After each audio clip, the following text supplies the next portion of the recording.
So welcome to today's video. Now today's video is filmed in Bishop Auckland, which is in the northeast of England, County Durham to be more exact. Now when I went to visit that, there is an area called the Deer Park.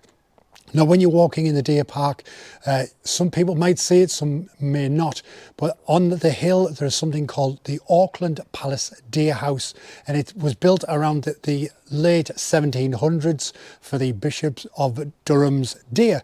But when I saw that, I thought that would be a great video to do a nice little cinematic footage. So why not check that out now, and I'll tell you a bit more in a moment.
So I hope you enjoyed that bit of footage. Now that was the Auckland Palace Deer House in Bishop Auckland, as I said before, and it's just a lovely little area to go.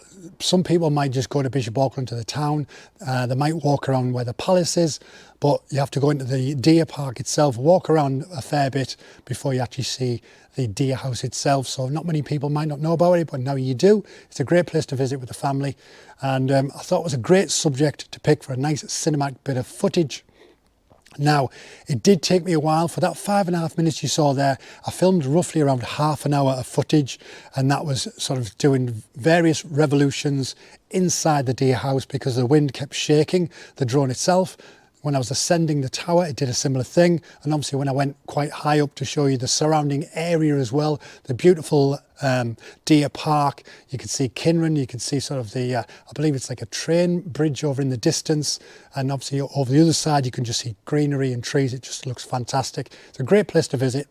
But yeah, when I was doing all of those shots, the wind was sort of, I was getting the wind warnings, it was moving the drone all over the place, so I had to keep going round and round to get the perfect footage. So those are the best 5.5 minutes, and I thought it looks amazing. I made it a bit of a dream sequence, but yeah, so I thought I'd do that. When it comes to doing drone videos from now on, I think I'm going to try and focus on 2 areas, because everybody knows the settings, the hardware, the resolutions and the frame rates and all of that sort of stuff. Everybody knows all of that. So I think when it comes to the Neo, I'm just going to be doing just funny videos, flying around and having a bit of a laugh with it, or I'm going to be doing what you've just seen there, cinematic, and make it a bit of a nice bit of footage for you to watch. That's until I get my new drone, which should be maybe January and then I'll start doing more testings and sort of seeing how that handles and the likes. But until then, I think I'll just focus on those 2 particular areas to do. If you think that's a good idea, let us know in the comments. If you need any help with your Neo, you've got any questions you need me to answer, drop it in the comments as well, and I'll try my best to answer for you. If you've liked this video, hit like. Don't forget to hit that subscribe button, and I'll see you all in the next video. So take care of yourself, and bye-bye.